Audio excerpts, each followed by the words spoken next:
প্রচারণা শুরু না হলেও নানা কৌশলে মাঠে ডাকসু নির্বাচনের প্রার্থীরা। সামাজিক মাধ্যমে হেনস্থার পাল্টাপাল্টি অভিযোগ, ছাত্রদল শিবিরের আচরণবিধি মেনে চলার আহ্বান।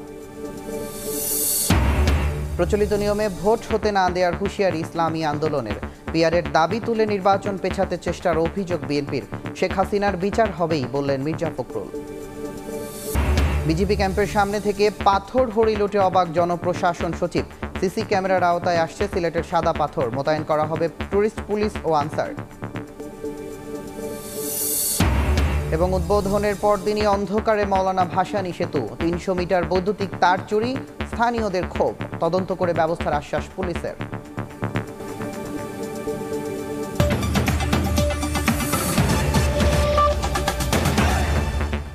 প্রবাসের সময় সঙ্গে আছি আমি তুষার আহমেদ ইমন। ডাকসু নির্বাচনের প্রচারণা শুরু না হলেও ভিন্ন কৌশলে শিক্ষার্থীদের সঙ্গে কুশল বিনিময় করছেন প্রার্থীরা। সামাজিক যোগাযোগ মাধ্যমে পাল্টাপাল্টি অপপ্রচারের অভিযোগ তুলেছে ছাত্রদল ও ছাত্র শিবির সমর্থিত প্যানেল। প্রার্থীদের আচরণবিধি মেনে চলার আহ্বান জানিয়েছেন চিফ রিটার্নিং কর্মকর্তা।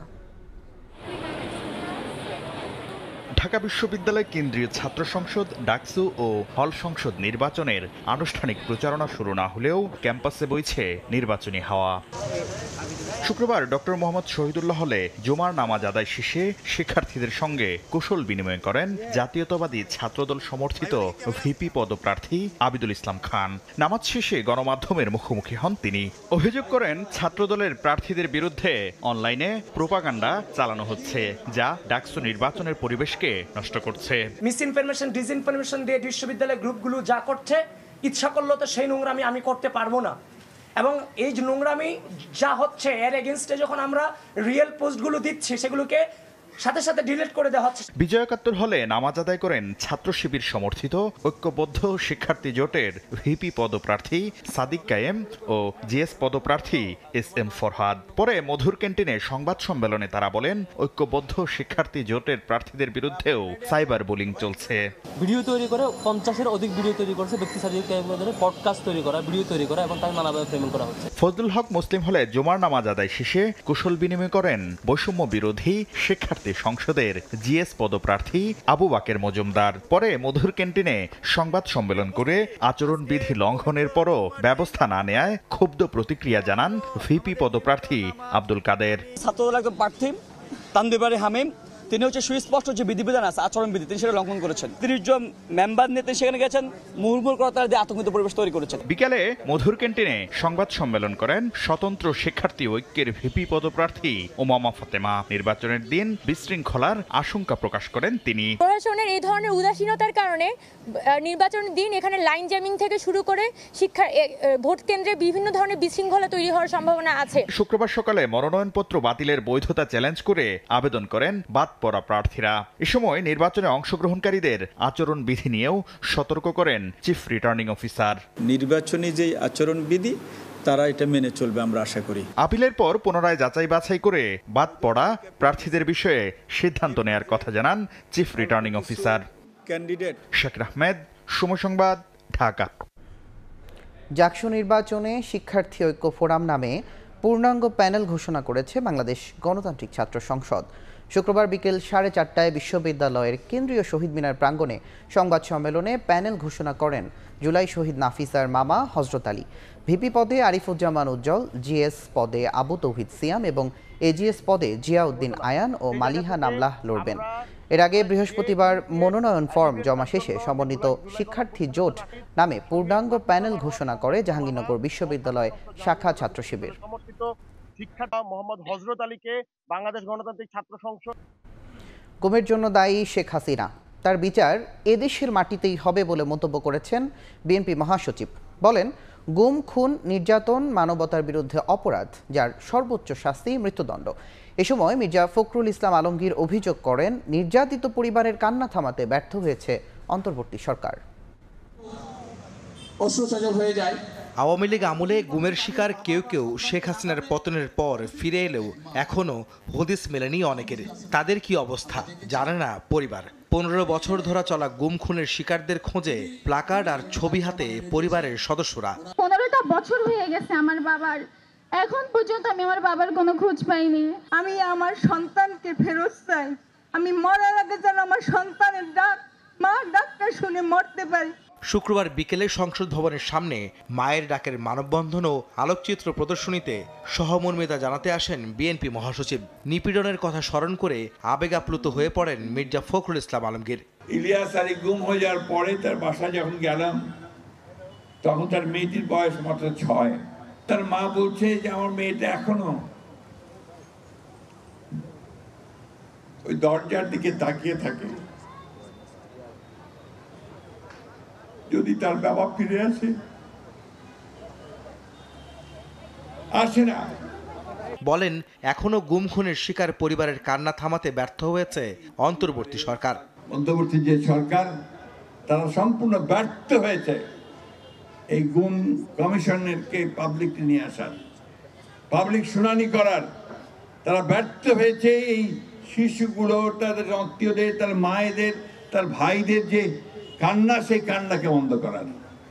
এটার জন্য তাদেরকে অবশ্যই জবাবদিহি করতেই হবে। 15 বছর ধরে গুমের দায় শেখ হাসিনার দাবি করে বিএনপি মহাসচিব বলেন দেশের মাটিতেই তার বিচার হবে। হাসিনা এই হত্যাকাণ্ডগুলোর জন্য দায়ী, হাসিনা এই গুমের জন্য দায়ী। সুতরাং হাসিনার বিচার অবশ্যই হতে হবে, এই দেশের মাটিতে হতে হবে এবং তার সর্বোচ্চ শাস্তি হতে হবে। আপনারা কেউ নিরাশ হবেন না। জনগণের আন্দোলন কখনো ব্যর্থ হয় না, আজ পর্যন্ত হয়নি। এদিন সকালে জাতীয় প্রেস ক্লাবে চিকিৎসক পরিষদের আলোচনায় অংশ নিয়ে পিআর পদ্ধতিতে ভোটের দাবির সমালোচনা করেন বিএনপির স্থায়ী কমিটির সদস্য ডাক্তার AZM জাহিদ হোসেন। আপনাদের কর্মসূচির কারণে যদি আজকে কোনো কারণে এই দেশের নির্বাচন হবে কি হবে না, এটি নিয়ে মানুষের মধ্যে এক ধরনের আশঙ্কা জমে, তাহলে লাভবান হবে পলায়নকৃত স্বৈরাচার। এদিকে বিএনপির প্রতিষ্ঠাবার্ষিকী সামনে রেখে উত্তরখানে শাহ কবির মাজারে বৃক্ষরোপণ কর্মসূচিতে অংশ নেন দলটির স্থায়ী কমিটির আরেক সদস্য ডক্টর আব্দুল মঈন খান। আহমেদ সালেহিন, সময় সংবাদ, ঢাকা। বিএনপির 31 দফায় যারা আস্থা রাখবে তাদের সঙ্গেই জোট করতে প্রস্তুত দলটি। যুগপৎ আন্দোলনের শরিকদের পাশাপাশি অন্যদের সঙ্গেও জোট গঠনের ইঙ্গিত দিলেন শীর্ষ নেতারা। গণ অভ্যুত্থানের আকাঙ্ক্ষা বাস্তবায়নে সংসদকে মেধাবীদের পাঠশালা বানাতে চায় বিএনপির হাইকমান্ড। হাসান ওয়ালির প্রতিবেদন। রাজনীতির মাঠে নানা দাবি দেওয়ায় নির্বাচন নিয়ে শঙ্কা থাকলেও নির্বাচন আয়োজনে অন্তর্বর্তী সরকারের অনড় অবস্থানে আস্থা রাখছে বিএনপি। দলটি এরই মধ্যে শুরু করেছে নির্বাচনী প্রস্তুতি। দীর্ঘদিন নির্যাতন নিপীড়নের শিকার দলটির নেতাকর্মীদের মধ্যে বইছে উৎসবের আমেজ। নবম জাতীয় সংসদ নির্বাচনের মধ্য দিয়ে ক্ষমতায় আসা আওয়ামী লীগ তত্ত্বাবধায়ক সরকার ব্যবস্থা বাতিল করে দলীয় সরকারের অধীনে নির্বাচন আয়োজন করলে দশম জাতীয় সংসদ নির্বাচন বয়কট করে বিএনপি। ধারাবাহিক আন্দোলনের মধ্যেও একাদশ জাতীয় নির্বাচনে বিএনপি অংশ নিলেও প্রশাসনের সহযোগিতায় রাতে ভোট করে পুনরায় ক্ষমতায় আসার অভিযোগ ওঠে আওয়ামী লীগের বিরুদ্ধে, যার ধারাবাহিকতায় 24 সালের দ্বাদশ জাতীয় নির্বাচনেও অংশ নেয়নি বিএনপি। তবে 24-এর গণ অভ্যুত্থানে শেখ হাসিনা সরকারের বিদায়ের পর নির্বাচনের দাবিতে সরব বিএনপি। সমমনাদের সঙ্গে বৈঠকের পাশাপাশি তৃণমূলেও নির্বাচনী প্রস্তুতির বার্তা পৌঁছে দিয়েছে দলটির হাইকমান্ড। দলটির সর্বোচ্চ নীতি নির্ধারণী ফোরাম জাতীয় স্থায়ী কমিটির এই সদস্য বলছেন, নির্বাচনী টানেলে প্রবেশ করেছে বিএনপি। লক্ষ্য দায়বদ্ধ এবং জবাবদিহি সরকার গঠন। দলটির 31 দফায় যারা সমর্থন দেবে তাদের সঙ্গে জোট করতেও রাজি বিএনপি। নির্বাচনের টানেলে ঢুকে গেছে, তো এই স্বাভাবিকভাবে এখন তো সবাই নির্বাচনমুখী হবেই, এবং যেটা মানুষের প্রত্যাশা ছিল তারা তাদের নির্বাচিত প্রতিনিধির মাধ্যমে একটা দায়বদ্ধ জবাবদিহি সরকার থাকবে। যুগপৎ আন্দোলনে যারা অংশগ্রহণ করেছে, ফ্যাসিস্ট বিরোধী স্বৈরাচার বিরোধী আন্দোলনে, তাদেরকে নিয়ে আমাদের আগামী দিনে 31 দফা যাদেরকে নিয়ে আমরা দিয়েছি, এবং এর সাথে যারা সমর্থন দেবে তাদেরকে আমরা স্বাগত জানাবো, অসুবিধা কিছু তো নাই। দলটির স্থায়ী কমিটির আরেক সদস্য সালাউদ্দিন আহমদ বলছেন, গণ অভ্যুত্থানের আকাঙ্ক্ষা বাস্তবায়নে সংসদকে মেধাবীদের পাঠশালা বানাতে চায় বিএনপি। এক্ষেত্রে যুগপৎ আন্দোলনের শরিক ছাড়াও অন্যদের সঙ্গে হতে পারে জোট। ছাত্র গণ অভ্যুত্থানের যে প্রত্যাশা, শহীদের যে আকাঙ্ক্ষা ছিল, সেটাকে বাস্তবায়ন করতে হবে। প্রায়োরিটি হচ্ছে যে আগামী জাতীয় সংসদ অবশ্যই মেধাবীদের পাঠশালা হতে হবে। কারো কারো সাথে হয়তো আমাদের নির্বাচনে জোট হতেও পারে, তবে যুগপৎ আন্দোলনের শরিকদের সাথে আমরা নির্বাচন একসাথে করব সেটা সিদ্ধান্ত আছে। ফেব্রুয়ারির প্রথমার্ধে নির্বাচন আয়োজনের ঘোষণা দিয়েছেন প্রধান উপদেষ্টা ডক্টর মোহাম্মদ ইউনূস। সে অনুযায়ী সার্বিক প্রস্তুতিও শুরু করেছে নির্বাচন কমিশন। হাসান ওয়ালি, সময় সংবাদ, ঢাকা। জুলাই সনদ অনুযায়ী ঐক্যের ভিত্তিতে জাতীয় নির্বাচনকে এগিয়ে নিতে বিএনপির প্রতি আহ্বান জানিয়েছেন জামায়াতের নায়েবে আমির ডাক্তার সৈয়দ আবদুল্লাহ মোহাম্মদ তাহের। শুক্রবার সকালে কুমিল্লায় দলীয় সমাবেশ শেষে কথা বলেন তিনি। নির্বাচনের একটা সময়সীমা ঘোষণা করেছে, আমাদের কাছে প্রশ্ন করে হয়েছে যে উনি কি সেদিনই এরকম আরেকটি ঘোষণা দেওয়ার জন্য একদম এই জিনিসটি আমাদের ভিতরে সংখ্যা করেছে। আমরা আশা করি উনিটা জাতির কাছে ক্লারিফাই করবেন। মানুষের ভিতরে সুষ্ঠু নির্বাচন হতে পারে যদি সংখ্যা তৈরি হয়, তাহলে সেই নির্বাচনটি মানুষ স্বতঃস্ফূর্তভাবে অংশগ্রহণ করতে কিনা। প্রচলিত পদ্ধতিতে নির্বাচন হতে দেয়া হবে না বলে হুঁশিয়ারি দিয়েছেন ইসলামী আন্দোলন। জনগণ পিআর পদ্ধতিতে নির্বাচন চায় কিনা তা জানতে সরকারকে গণভোট আয়োজনের আহ্বান জানান দলটির আমির সৈয়দ রেজাউল করিম। আর দলের জ্যেষ্ঠ নায়েবে আমির সৈয়দ ফয়জুল করিম বিএনপির উদ্দেশ্যে বলেন, রাষ্ট্র ক্ষমতায় যেতে হলে দক্ষিণপন্থীদের ভোট নিয়েই যেতে হবে। 34তম প্রতিষ্ঠাবার্ষিকী উপলক্ষে শুক্রবার দুপুরে রাজধানীর শাহবাগে সমাবেশ করে ইসলামী ছাত্র আন্দোলন। ব্যানার প্লাকার্ড হাতে সমাবেশে ঢল নামে নেতাকর্মীদের। সমাবেশে উপস্থিত হয়ে ইসলামী আন্দোলন বাংলাদেশের জ্যেষ্ঠ নায়েবে আমির সৈয়দ ফয়জুল করিম বলেন, যদি কেউ ক্ষমতায় যেতে চায় তবে দক্ষিণপন্থীদের ভোট নিয়েই যেতে হবে। বিএনপি ভাইদেরকে বলবো, আপনারা যাদের ভোট নিয়ে এতদিন নির্বাচিত হয়েছেন সেই ভোটগুলি দক্ষিণপন্থীদের ভোট ছিল, সেই ভোটগুলি ডানপন্থীদের ভোট ছিল, সেই ভোটগুলি মৌলবাদীদের ভোট ছিল। পিআর সিস্টেম নির্বাচন চাই যাতে দ্বিতীয়বার ফ্যাসিস্ট এদেশে আর সৃষ্টি না হতে পারে। বিগত দিনের মতো প্রচলিত পদ্ধতিতে আর নির্বাচন হতে দেয়া হবে না বলে হুঁশিয়ারি দেন ইসলামী আন্দোলন বাংলাদেশের আমির সৈয়দ রেজাউল করিম। এ সময় নির্বাচন পদ্ধতি নিয়ে গণভোট করার আহ্বান জানান তিনি। 15 বছরে যে পদ্ধতিতে নির্বাচন হয়েছে, এই নির্বাচনের মাধ্যমেই ফ্যাসিস্ট তৈরি হয়েছে, খুনি তৈরি হয়েছে, চাঁদাবাজ তৈরি হয়েছে, আমাদের দেশের টাকা বিদেশে পাচার হয়েছে। এই নির্বাচনের বাংলাদেশ দেখতে চাই না। আমরা পরিষ্কারভাবে বলছি, বাংলাদেশের জনগণের কাছে মতামতের জন্য পাঠিয়ে দেন, গণভোটের ব্যবস্থা করেন। সমাবেশে প্রয়োজনীয় রাষ্ট্র সংস্কার, পিআর পদ্ধতিতে নির্বাচন সহ 7 দফা দাবি তুলে ধরেন সংগঠনটির নেতারা। অধিকাংশ দল পিআরের পক্ষে, একটা দল বিরোধিতা করে। শফিক মুন্সি, সময় সংবাদ, ঢাকা। গণহত্যা ও মানবতা বিরোধী অপরাধে অভিযুক্ত পলাতক আসামি ক্ষমতাচ্যুত প্রধানমন্ত্রী শেখ হাসিনার বক্তব্য কোনো গণমাধ্যম প্রচার করলে তাৎক্ষণিক আইনি ব্যবস্থা নেওয়া হবে। অন্তর্বর্তীকালীন সরকারের পক্ষ থেকে পাঠানো এক বিবৃতিতে এ হুঁশিয়ারি দেওয়া হয়।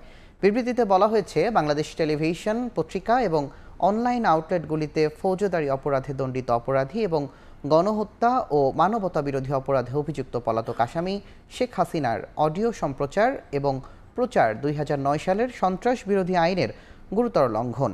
এছাড়া গত বছরের ডিসেম্বরে আন্তর্জাতিক অপরাধ ট্রাইব্যুনাল প্রাক্তন স্বৈর শাসক ঘৃণা ছড়ায় এমন বক্তব্য সম্প্রচার নিষিদ্ধ করেছেন। এই প্রেক্ষাপটে কিছু গণমাধ্যম গত বৃহস্পতিবার আইন ও আদালতের নির্দেশ উপেক্ষা করে ক্ষমতাচ্যুত স্বৈর শাসকের একটি ভাষণ সম্প্রচার করেছে বলে জানানো হয় বিবৃতিতে। সেখানে শেখ হাসিনা মিথ্যা ও উস্কানিমূলক বক্তব্য দিয়েছেন। এ ধরনের অপরাধমূলক প্রচার কর্মে জড়িত গণমাধ্যমের কর্মকর্তাদের সতর্ক করে শেখ হাসিনার বক্তব্য ভবিষ্যতে কোনো গণমাধ্যম প্রচার করলে তাৎক্ষণিক আইনি ব্যবস্থা নেয়ার হুঁশিয়ারি দেওয়া হয় বিবৃতিতে। বাংলাদেশে আশ্রিত রোহিঙ্গাদের জন্য বিশ্ব অনুদান কমে যাওয়ায় উদ্বেগ প্রকাশ করেছেন প্রধান উপদেষ্টা ডক্টর মোহাম্মদ ইউনূস। শুক্রবার সকালে যমুনায় প্রধান উপদেষ্টার সঙ্গে সাক্ষাৎ করেন মিয়ানমার বিষয়ক জাতিসংঘের বিশেষ দূত টম অ্যান্ড্রুজ। এ সময় তিনি আগামী 30 September new York Rohingya issue নিয়ে কনফারেন্স আয়োজনের উদ্যোগ নেয়ায় প্রধান উপদেষ্টাকে ধন্যবাদ জানান।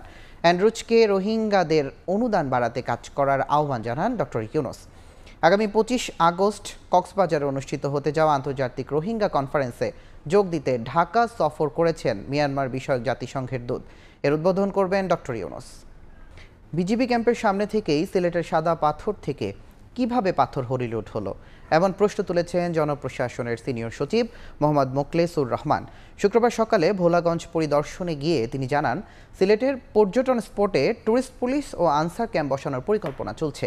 পুরো সাদা পাথরকে সিসি ক্যামেরার আওতায় আনা হবে বলে জানিয়েছেন সিলেটের জেলা প্রশাসক সারোয়ার আলম। ৩০ গজ দূরেই রয়েছে বিজিবি ক্যাম্প। এরপরও ভোলাগঞ্জের সাদা পাথর থেকে হরিরুট পাথর, যা দেখে অনেকটাই হতবাক প্রশাসনের ঊর্ধ্বতন কর্মকর্তারাও। বিজিবি এত কাছে একটা ক্যাম্প আমি দেখতে পাচ্ছি, সুন্দর একটা এখানে বানানো আছে, তাদের সামনে এত বড় একটা ঘটনা ঘটলো দেখে যেটা মনে হচ্ছে ইটস মোর দ্যান লুট, এটা হরিলুট। শুক্রবার সকালে সাদা পাথর পরিদর্শনে ভোলাগঞ্জে যান নতুন জেলা প্রশাসক সারোয়ার আলম। তার সঙ্গে ছিলেন জনপ্রশাসন মন্ত্রণালয়ের সিনিয়র সচিব মোখলেসুর রহমান। সাদা পাথর পর্যটন স্পটকে 24 ঘন্টা সিসি ক্যামেরার আওতায় আনার পাশাপাশি ট্যুরিস্ট পুলিশ ও আনসার ক্যাম্প স্থাপনের পরিকল্পনা চলছে বলে জানান তারা। ট্যুরিস্ট পুলিশের একটা ক্যাম্প এখানে আমরা করার চিন্তা করতেছি, তারপরে আমাদের ব্যাটালিয়ন আনসার একটা ক্যাম্প এখানে করার চিন্তা করতেছি। অল্প সময়ের মধ্যে আমরা এটাকে পুরোটাকে আমরা একদম সার্ভিলেন্সের আওতায় নিয়ে আসবো। ক্যামেরা দিয়ে হোক বা যাবি হোক, এটা আমরা নিয়ে আসবো এবং আমাদের লোকজন থাকবে এখানে, 24 ঘন্টা ডিউটি থাকবে। এটা প্রাকৃতিকভাবে যেটা আসলে এখানে সাজানো হয় সেটা তো আসলে মানুষের পক্ষে সম্ভব না। চেষ্টা করছি যে এই পাথরগুলিকে শুধু ফিরিয়ে এনে ওর সৌন্দর্য কিছু রাখা যায় কিনা। এদিকে সাদা পাথর পুনরায় আগের জায়গায় ফিরিয়ে দিতে সদ্য নিয়োগপ্রাপ্ত জেলা প্রশাসকের কাজের প্রশংসা করে স্বস্তি প্রকাশ করেন স্থানীয়রা। প্রশাসন ভাই আছে, তার সাথে সতর্ক থাকে যাতে এখান থেকে একটা পাথর আর এদিক সেদিক না হয়। এই উদ্যোগ আসলে অনেক ভালো লাগতেছে, আর এই সবকিছুর পরে পরিবেশও আগের চাইতে ভালো হইতেছে। এছাড়া সিলেটের সব পর্যটন কেন্দ্রের প্রকৃতি ও পরিবেশ রক্ষায় সর্বোচ্চ ব্যবস্থা নেওয়ার আশ্বাস সংশ্লিষ্টদের। অপু বণিক, সময় সংবাদ, সিলেট। উদ্বোধনের পরদিনই অন্ধকারে তিস্তা নদীর উপর নির্মিত মৌলানা ভাসানী সেতু চুরি হয়ে গেছে। সেতুর 300 মিটার বৈদ্যুতিক কেবল। এতে ক্ষোভ জানিয়েছেন স্থানীয়রা। ঘটনা তদন্ত করে ব্যবস্থা নেওয়ার আশ্বাস দিয়েছে পুলিশ। উদ্বোধনের পরদিনই মৌলানা ভাসানী সেতুতে ঘটে গেল ইলাহি কাণ্ড। বৈদ্যুতিক কেবল চুরি হওয়ায় রাতে জ্বলছে না আলোকবাতি। বৃহস্পতিবার রাতে প্রায় 310 মিটার বৈদ্যুতিক কেবল চুরির বিষয়টি প্রাথমিকভাবে ধারণা করা হচ্ছে। এতে সেতুতে বিদ্যুৎ সংযোগ বন্ধ হয়ে গেছে। শুক্রবার সকালে এলজিইডি ও বিদ্যুৎ বিভাগের দায়িত্বরত কর্মকর্তারা সেতু এলাকা পরিদর্শন করেন। এ সময় হরিপুর প্রান্তের সংযোগ সড়কের দুপাশের 6টি ল্যাম্পপোস্টের ভূগর্ভস্থ বিদ্যুৎ লাইন কেটে চুরির বিষয়টি দেখতে পান। আমরা চেক করে দেখছি যে বাতি ঠিক আছে, তখন আমরা ওটা নিশ্চিত দেখি, খুঁড়িয়ে দেখি যে তার নাই। এদিকে বৈদ্যুতিক কেবল চুরির খবর ছড়িয়ে পড়লে ক্ষোভে ফেটে পড়েন স্থানীয়রা। সেতু পেলাম কিন্তু লাইট পেলাম না। এই সেতু থেকে যারা তারটা চুরি করছে তাদের যথাযোগ্য বিচার হওয়া দরকার। লাইট না থাকার কারণে খুব বিভ্রান্তি হচ্ছি আমরা। তো দ্রুত সম্ভব লাইনটা ক্লিয়ার করলে জনগণ একটু সুবিধা পাবে আর। নতুন কেবল ঢাকা থেকে এনে সংযোগ দেওয়ার পর আবার বিদ্যুৎ সচল করা হবে। পুলিশ বলছে তদন্ত করে জড়িতদের আনা হবে আইনের আওতায়।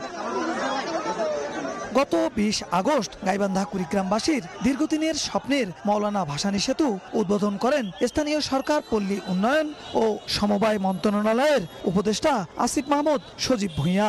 এলজিইডির বাস্তবায়নে 1490 মিটার সেতু নির্মাণে ব্যয় হয় 925 কোটি টাকা। বিপ্লব ইসলাম, সময় সংবাদ, গাইবান্ধা। ভোলার সংবাদ সংগ্রহ করতে গেলে সময় টেলিভিশনের রিপোর্টার নাসির উদ্দিন লিটন ও চিত্র সাংবাদিক উৎপল দেবনাথের উপর হামলার অভিযোগ উঠেছে বিএনপি নেতা কর্মীদের বিরুদ্ধে। ভাঙচুর করা হয় ক্যামেরাও। ভুক্তভোগীরা জানান, শুক্রবার দুপুরে তথ্য সংগ্রহের জন্য তারা দৌলত খান উপজেলার ভবানীপুর ইউনিয়নের 9 নম্বর ওয়ার্ডের কাজীবাড়ি যান। ক্যামেরা নিয়ে বাড়িতে প্রবেশ করায় স্থানীয় ইউনিয়ন বিএনপি নেতা কাজী রাসেলের নেতৃত্বে 15 থেকে 20 জন তাদের উপর হামলা চালায়।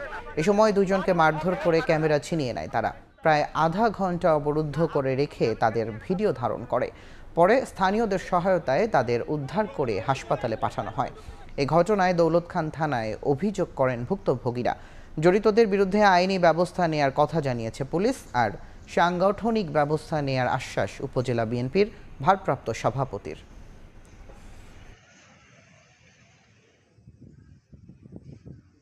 আমরা বাড়িতে প্রবেশের পথেই কাজী রাসেলের নেতৃত্বে কয়েকজন আমাদের উপরে হামলা চালায়। আমরা কেন সেই বাড়িতে ক্যামেরা নিয়ে ঢুকলাম, তো আমার ক্যামেরাম্যানের হাত থেকে সে ক্যামেরা ছিনিয়ে নেয়, আমাদের কাছ থেকে ক্যামেরা, মাইক, মোবাইল সব কিছু ছিনিয়ে নিয়ে আমাদেরকে সেখান থেকে ঠেলা ধাক্কা দিয়ে এনে রাস্তার উপরে প্রায় 20-25 মিনিট অবরুদ্ধ করে রাখি। আমরা সবাই বলবো, ঘটনাটা জানবো, জানে দেখবো এটা সত্যি কিনা। যদি সত্যি হয় তাহলে প্রয়োজনীয় ব্যবস্থা নেওয়া হবে। সাংবাদিক নাসির হোসেন লিটন ভাই থানায় আসছেন, উনি এ বিষয়ে একটি জিডি করেছেন। জিডি আমরা তদন্তাধীন আছে, তদন্ত সাপেক্ষে আইনগত ব্যবস্থা নেওয়া হবে। সারা দেশে কোনোভাবেই নিয়ন্ত্রণে আসছে না ডেঙ্গুর প্রকোপ, বরং থেমে থেমে বৃষ্টির প্রভাবে বাড়ছে এডিসের প্রজনন। এতে হাসপাতালে ভিড় বাড়ছে রোগীদের। কীটতত্ত্ববিদদের মতে এডিস মশা নিয়ন্ত্রণের জনসচেতনতার বিকল্প নেই। বিস্তারিত শাহিন আলমের রিপোর্টে। শরতের আকাশে কখনো ঝলমলে রোদ, আবার কখনো মেঘের ঘনঘটা। অল্প বৃষ্টিতে রাস্তার ধারে বা ছাদের টব সহ বিভিন্ন স্থানে জমে যায় পানি, আর সেখানেই এডিস মশার লার্ভার উৎপত্তি। তাই বছরের এই সময়টিতে সারা দেশে পাল্লা দিয়ে বাড়ে ডেঙ্গুর প্রকোপ। রাজধানীর হাসপাতালগুলোতে চিকিৎসা নিচ্ছেন শত শত রোগী। তারা বলছেন জ্বরের সঙ্গে অনুভূত হচ্ছে প্রচন্ড ব্যথা, কারো কারো ফুলে যাচ্ছে শরীরের বিভিন্ন অংশ। মাথা ব্যথা ছিল, পেটের মধ্যে আপনার পীড়া দিত, ক্লান্তি, অবসাদ যেটা বলে ওইটা ছিলাম। আর ব্যথা মানে উঠতেই না বইতেই না। জ্বর হয়েছে তখন আমার হাত পাও কামড়াইতো, চাবাইতো, মানে ডায়াবেটিসটাও বেড়ে গেছিল, শরীরে জ্বালা পোড়া করছিল। স্বাস্থ্য অধিদপ্তরের ডেঙ্গু বিষয়ক প্রতিবেদন থেকে জানা যায়, গত 8 মাসে প্রায় 27,000-এর বেশি ডেঙ্গু রোগী হাসপাতালে ভর্তি হয়েছেন, যাদের মধ্যে বেশিরভাগই ঢাকা দক্ষিণ সিটি কর্পোরেশনের বাসিন্দা। এডিসের লার্ভা ধ্বংসে জনগণের সম্পৃক্ততা ও সচেতনতার বিকল্প নেই বলে মনে করেন কীটতত্ত্ববিদ। মানুষের সম্পৃক্ততা ছাড়া শুধুমাত্র সরকার একা এডিস মশা বা ডেঙ্গুকে নিয়ন্ত্রণ করতে পারবে না। আমাদের সকলের সম্মিলিত প্রয়াসই লাগবে। মৃত্যু ঝুঁকি কমাতে ডেঙ্গু আক্রান্ত শিশু ও বয়োজ্যেষ্ঠদের বিশেষ যত্ন নেওয়ার পরামর্শ চিকিৎসকের। শাহিন আলম, সময় সংবাদ, ঢাকা। 7 কলেজ নিয়ে গঠিত ঢাকা কেন্দ্রীয় বিশ্ববিদ্যালয়ে প্রথম ভর্তি পরীক্ষা অনুষ্ঠিত হয়েছে। শুক্রবার বিকেল 3টায় কলা ও সামাজিক বিজ্ঞান অনুষদের ভর্তি পরীক্ষা অনুষ্ঠিত হয় 7টি কলেজের নিজ নিজ ক্যাম্পাসে। মানসম্পন্ন প্রশ্নপত্র হওয়ায় সন্তুষ্টি প্রকাশ করেন শিক্ষার্থীরা। পরিদর্শনে এসে ঢাকা কেন্দ্রীয় বিশ্ববিদ্যালয়ের অন্তর্বর্তী প্রশাসক AKM ইলিয়াস বলেন, নতুন বিশ্ববিদ্যালয় নতুন সম্ভাবনার পথ তৈরি করবে। নানা আন্দোলন সংগ্রামের পর সরকারি 7 কলেজ নিয়ে গঠিত হয় ঢাকা কেন্দ্রীয় বিশ্ববিদ্যালয়। শুক্রবার বিকেলে নিজ নিজ কলেজ ক্যাম্পাসে ভর্তি পরীক্ষার মধ্য দিয়ে যাত্রা শুরু হয় বিশ্ববিদ্যালয়টির অধ্যায়।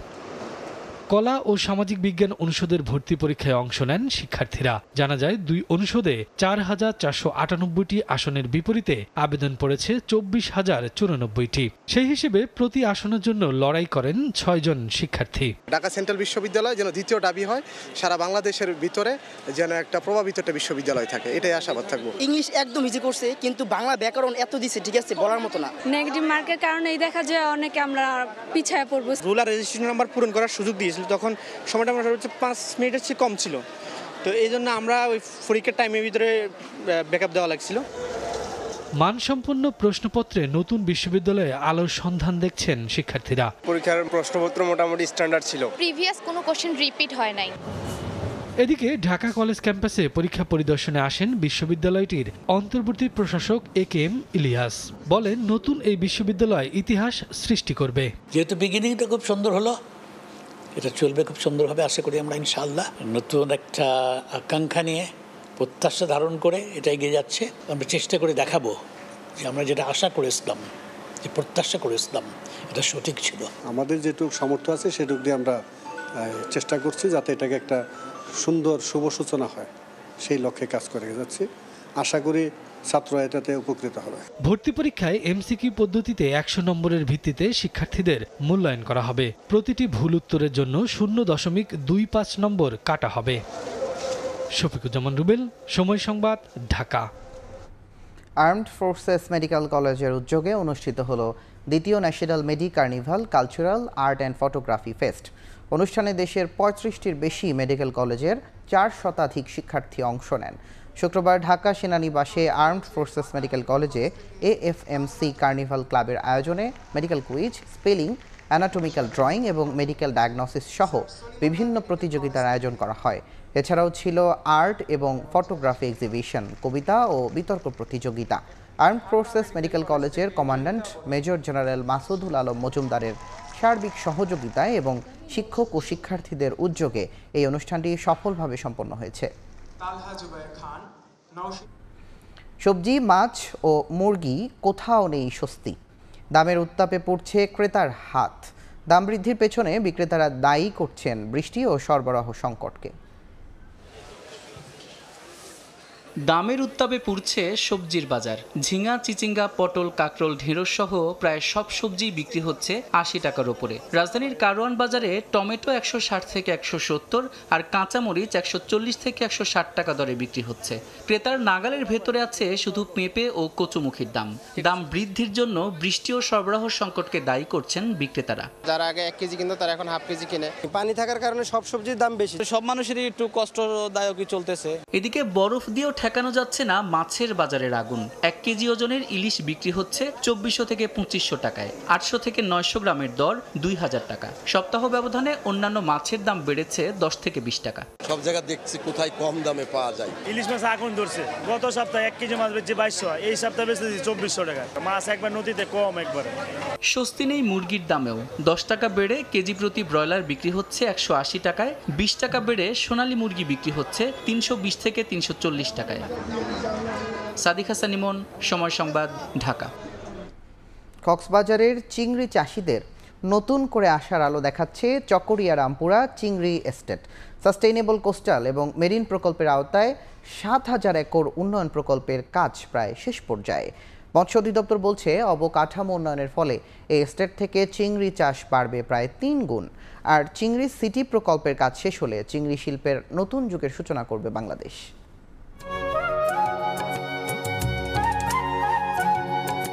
কক্সবাজারের চকরিয়ার রামপুরায় ৭,০০০ একর সরকারি চিংড়ি প্রকল্প। স্থানীয় জনগোষ্ঠীর আর্থসামাজিক উন্নয়নে এবং চিংড়ি রপ্তানি বৃদ্ধিতে প্রায় ৫ দশক আগে এই এস্টেটে চিংড়ি চাষ শুরু হয়। দুর্গম এই চিংড়ি এস্টেট দীর্ঘদিন সংস্কারের অভাবে আধুনিক চিংড়ি চাষে অনুপযোগী হয়ে পড়ে। সংস্কারে এগিয়ে আসে বিশ্বব্যাংক। বিশ্বব্যাংকের টাকায় ২০১৮ সালে সাস্টেইনেবল কোস্টাল এবং মেরিন প্রকল্পের আওতায় এই চিংড়ি এস্টেটের উন্নয়ন কাজ শুরু করে মৎস্য অধিদপ্তর। বাস্তবায়ন কঠিন, পদে পদে নানা প্রতিকূলতা দেখে একসময় এ প্রকল্পের অর্থ ফেরত নেয়ারও মনোভাব দেখায় বিশ্বব্যাংক, কিন্তু হার মানতে নারাজ প্রকল্প সংশ্লিষ্টরা। নানা চ্যালেঞ্জ, সীমাবদ্ধতা সত্ত্বেও এস্টেট প্রকল্পের সুরক্ষায় ৬০ কিলোমিটার দীর্ঘ বেড়িবাঁধ সংস্কার ও নির্মাণ শেষ হয়েছে খাল খনন কাজও। পানি ব্যবস্থাপনায় ২৩টি স্লুইস গেটের কাজও শেষ হয়েছে প্রায় ৮০%। সব মিলিয়ে পুরো প্রকল্প এখন দৃশ্যমান। মন্ত্রণালয় সচিব মহোদয় এবং ওয়ার্ল্ড ব্যাংকের প্রতিনিধি টিম এসে আমাদের কাজটা করতে পারবো না সেটা তারা জানাইছিল। তো আমি সেটাকে চ্যালেঞ্জ হিসাবে নিয়ে কাজটা সম্পূর্ণ করতে পারছি সঠিক টাইমে, ডিউ টাইমের। কস্টিংয়ের কথা ভাবি নেই, শুধু কাজটা ওয়ার্ল্ড ব্যাংককে দেখাইছি যে কাজটা শেষ করছি। অত্র এলাকায় কোনো উঁচু জায়গা নাই, এরকম মাঝে মাঝে এমন উঁচু হয়ে গেছে, মানে পানির ফ্লো হয়ে আমাদের যানবাহনগুলো নষ্ট হয়ে গেছে, ড্যামেজ হয়ে গেছে। তারপরও আমরা কোনোভাবেই কোনো কাজ থেমে যায় নাই। চিংড়ি চাষিদের উন্নত চাষ পদ্ধতি হাতে কলমে শেখাতে এ প্রকল্পে রয়েছে ৪টি নার্সারি, করা হয়েছে ১৩টি গ্রে আউট পুনর্খনন। এছাড়া প্রকল্প রক্ষণাবেক্ষণে রয়েছে অফিস ভবন সহ আনুষঙ্গিক অবকাঠামো, যার কাজও শেষ প্রায় ৯৫%। প্রকল্প সংশ্লিষ্টরা বলছেন উন্নয়ন কাজের ফলে এই প্রকল্পে চিংড়ি চাষ বাড়বে প্রায় ৩ গুণ। আর চিংড়ি সিটি প্রকল্পের কাজ শেষ হলে এই শিল্পের নতুন যুগের সূচনা হবে। এর মাধ্যমে আমাদের ৭,০০০ একরের চিংড়ি উৎপাদন আমরা প্রায় ৩ গুণ উৎপাদন এখান থেকে পাবো আশা করছি। এবং এটা যদি শুধু পরবর্তীতে এই উৎপাদনটা আমাদের আশা করি এটা রপ্তানি চেইনে এটা যাবে। এই যে ৭,০০০ একর চিংড়ি এস্টেট প্লাস এর সারাউন্ডিংয়ে আরও ২১,০০০ চিংড়ি চাষ এলাকা রয়েছে, এই ২৮,০০০ চিংড়ি চাষ এলাকা নিয়ে আমরা একটি মাস্টার প্ল্যান এই প্রকল্পের আওতায় তৈরি করা হচ্ছে, যেটি 30 বছরে বাস্তবায়ন করা হবে এবং এর মাধ্যমে আমরা বার্ষিক 1,25,000 মেট্রিক টন আরও চিংড়ি উৎপাদন করতে পারবো। তারা বলছেন অক্টোবরে শেষ হবে পুরো প্রকল্পের কাজ। এর ফলে টেকসই উন্নয়ন ঘটবে দেশের উপকূলীয় ও সামুদ্রিক মৎস্য খাতে। আফজাল হোসেন, সময় সংবাদ, কক্সবাজার। সরকারি অর্থ অপচয়ের অভিযোগে শ্রীলঙ্কার সাবেক প্রেসিডেন্ট রনিল বিক্রমাসিংকে গ্রেফতার করা হয়েছে। বার্তা সংস্থা AFP জানিয়েছে 2023 সালের সেপ্টেম্বরে লন্ডন সফরে গিয়েছিলেন রনিল বিক্রমাসিং ও তার স্ত্রী। সফরের সময় সরকারি তহবিলের অপব্যবহারের অভিযোগ ওঠায় বেশ কিছুদিন ধরে তাদের বিরুদ্ধে তদন্ত চলছিল। স্থানীয় সময় শুক্রবার সকালে বিক্রমাসিং নিজেই কলম্বোর আর্থিক অপরাধ তদন্ত বিভাগ CIDতে আত্মপক্ষ সমর্থন করে বিবৃতি দিতে গিয়েছিলেন। সেখানেই তাকে দীর্ঘক্ষণ জিজ্ঞাসাবাদ করা হয়। এক পর্যায়ে তাকে হেফাজতে নেয় আইনশৃঙ্খলা বাহিনী। মার্কিন প্রেসিডেন্ট ডোনাল্ড ট্রাম্পের বিরুদ্ধে জালিয়াতির মামলায় প্রায় $500 মিলিয়ন জরিমানা বাতিল করেছেন যুক্তরাষ্ট্রের একটি আদালত। জরিমানাকে অতিরিক্ত আখ্যা দিয়ে বাতিল করলেও ট্রাম্পের বিরুদ্ধে দেয়া দণ্ড বহাল রেখেছেন নিউ ইয়র্কের আপিল আদালত। নিউ ইয়র্ক থেকে হাসানুজ্জামান সাকি রিপোর্ট।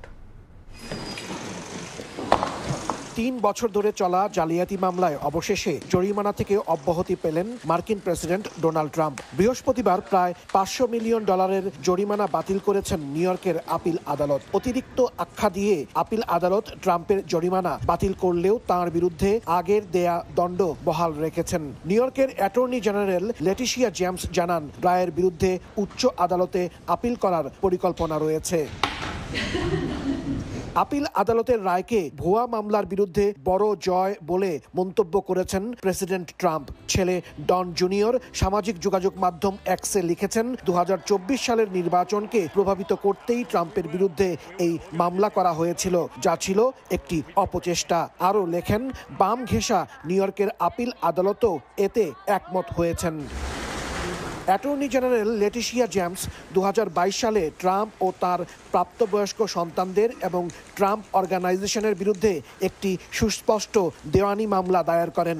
অভিযোগে বলা হয়, তারা বেআইনিভাবে সম্পদের মূল্য বাড়িয়ে দেখিয়েছেন এবং সম্পত্তির মান জালিয়াতি করে ব্যাংক ঋণ ও বীমার সুবিধা আদায় করেছেন। 2024 সালের ফেব্রুয়ারিতে ট্রাম্প যখন হোয়াইট হাউস পুনরুদ্ধারে নির্বাচনী প্রচারণা চালাচ্ছিলেন, তখন বিচারক আর্থার অ্যানগরন ট্রাম্পকে দোষী সাব্যস্ত করে $354 মিলিয়ন জরিমানা করেন। সেই সঙ্গে 3 বছরের জন্য তাকে ব্যবসা পরিচালনা থেকে নিষিদ্ধ করা হয়। এতদিনে সেই জরিমানাই বেড়ে প্রায় $500 মিলিয়ন হয়েছে। হাসানুজ্জামান সাকি, সময় সংবাদ, নিউ ইয়র্ক।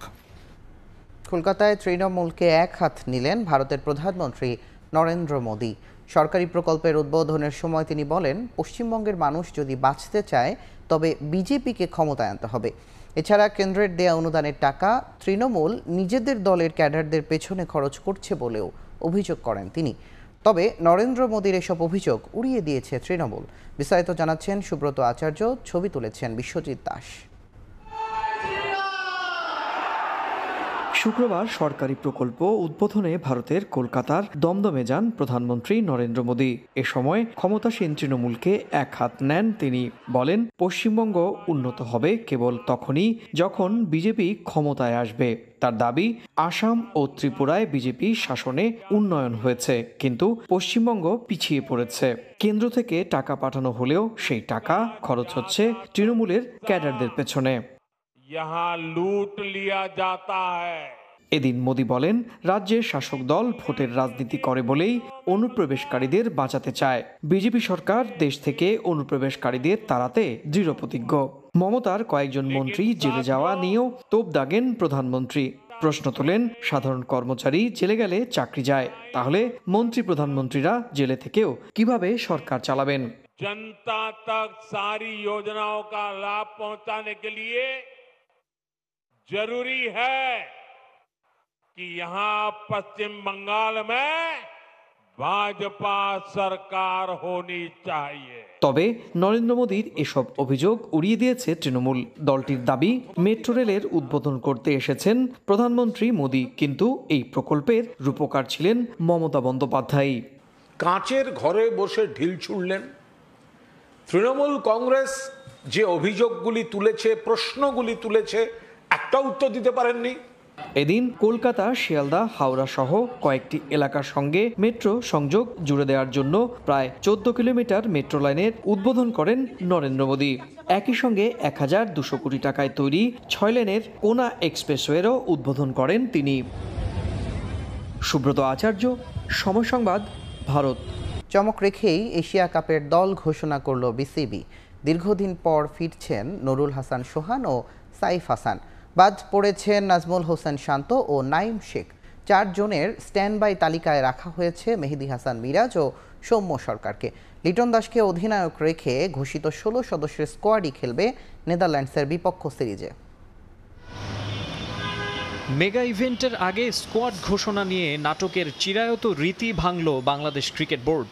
এশিয়ান ক্রিকেট কাউন্সিলকে এশিয়া কাপের স্কোয়াড জমা দেওয়ার দিনই কোনো লুকোচুরি না করে জানিয়ে দিল মহাদেশীয় শ্রেষ্ঠত্বের আসরে কাদের নিয়ে লড়বে বাংলাদেশ। লিটন দাসের নেতৃত্বাধীন 16 সদস্যের দলে আছে চমক। শুধু নামে বড় ক্রিকেটার হলেই রাখতে হবে এমন মুখস্থ তত্ত্ব থেকেও সরে এসেছে নির্বাচক প্যানেল। গুরুত্ব দেওয়া হয়েছে টি-20 পারফরম্যান্সকে। বাদ পড়াদের তালিকায় রয়েছে একাধিক বড় নাম। কিছুদিন আগেও 3 ফরম্যাটে দলকে নেতৃত্ব দেয়া নাজমুল হোসেন শান্তকে রাখা হয়নি এশিয়া কাপ দলে। পাকিস্তানের বিপক্ষে হোম সিরিজের স্কোয়াডেও ছিলেন না তিনি। তবে পাকিস্তান সিরিজে থাকলেও ওই সিরিজ ও টপ এন্ড টি-20-র টানা ব্যাটিং ব্যর্থতায় বাদ পড়েছেন নাইম শেখও। এদিকে এশিয়া কাপের মূল দলে ঠাঁই হয়নি মেহেদী হাসান মিরাজেরও। তবে স্ট্যান্ড বাই তালিকায় আছেন ওয়ানডে ক্যাপ্টেন। স্ট্যান্ড বাই লিস্টে আছেন সৌম্য সরকার, হাসান মাহমুদ ও তানভীর ইসলামও। দীর্ঘদিন ধরেই যেখানে সুযোগ পাচ্ছেন পারফর্ম করছেন নুরুল হাসান সোহান। ঘরোয়া লিগ বা ফ্র্যাঞ্চাইজি আসরে রান করছেন, নেতৃত্ব দিয়েও কুড়িয়েছেন প্রশংসা। সবশেষ 2022 টি-20 বিশ্বকাপে সংক্ষিপ্ত ফরম্যাটে জাতীয় দলে খেলেছিলেন। আরও একটা টি-20 মেগা ইভেন্টে ফিরছেন লাল সবুজের ডেরায়।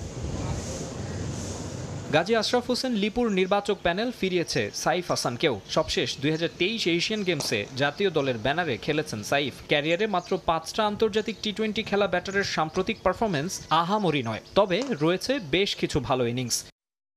16 সদস্যের এই দলটাই খেলবে নেদারল্যান্ডসের বিপক্ষে 3 ম্যাচ টি-20 সিরিজে। সিলেটে 30 আগস্ট শুরু হবে সিরিজ, বাকি 2 ম্যাচ 1 ও 3 সেপ্টেম্বর। আর আবুধাবিতে 11 সেপ্টেম্বর হংকংয়ের বিপক্ষে ম্যাচ দিয়ে শুরু হবে টাইগারদের এশিয়া কাপ মিশন। গ্রুপের অন্য 2 প্রতিপক্ষ শ্রীলঙ্কা ও আফগানিস্তান। মাকসুম আলম খান, সময় সংবাদ, ঢাকা। কারণে নারী বিশ্বকাপের ম্যাচগুলোতে এসেছে বড়সড় পরিবর্তন, যার প্রভাব পড়বে বাংলাদেশ নারী ক্রিকেট দলের উপরও। পূর্বসূচি অনুযায়ী গ্রুপ পর্বের ম্যাচে স্বাগতিক ভারতের বিপক্ষে বাংলাদেশের ম্যাচটি আয়োজিত হওয়ার কথা ছিল বেঙ্গালুরুতে। তবে সেই ম্যাচটি এখন পরিবর্তিত হয়ে অনুষ্ঠিত হবে মুম্বাইয়ে। পরিবর্তন হয়েছে শ্রীলঙ্কার বিপক্ষে জ্যোতিদের ম্যাচের ভেন্যুও। কলম্বোতে আয়োজিত হওয়ার কথা থাকলেও সেই ম্যাচটি এখন হবে মুম্বাইতে। এছাড়া বিশাখাপত্তমে অনুষ্ঠিত হতে যাওয়া নিউজিল্যান্ডের বিপক্ষে বাংলাদেশ নারী দলের ম্যাচ এখন আয়োজিত হবে গুয়াহাটিতে। ভেন্যু পরিবর্তনের কারণে ভ্রমণের অতিরিক্ত ঝামেলা পোহাতে হচ্ছে না বাংলাদেশ নারী ক্রিকেট দলকে। পূর্বসূচি অনুযায়ী কলম্বোতে পাকিস্তানের বিপক্ষে প্রথম ম্যাচ খেলার পর ভারতে ফিরে আবারও শ্রীলঙ্কায় যেতে হতো জ্যোতিদের। তবে নতুন সূচি অনুযায়ী সেই ঝামেলায় পড়তে হচ্ছে না নারী দলকে। তবে বিশ্বকাপের মতো আসরের আগে নারী দলের প্রস্তুতি নিয়ে হয়েছে বেশ সমালোচনা। প্রস্তুতির অনেকটা ঘাটতি নিয়ে নারী বিশ্বকাপ খেলতে যাবে নিগার সুলতানা জ্যোতিরা। বিকেএসপিতে যুবাদের সঙ্গে সবশেষ 2 প্রস্তুতি ম্যাচে হেরেছে জ্যোতির দল। ফাহিম ইসলাম, সময় সংবাদ।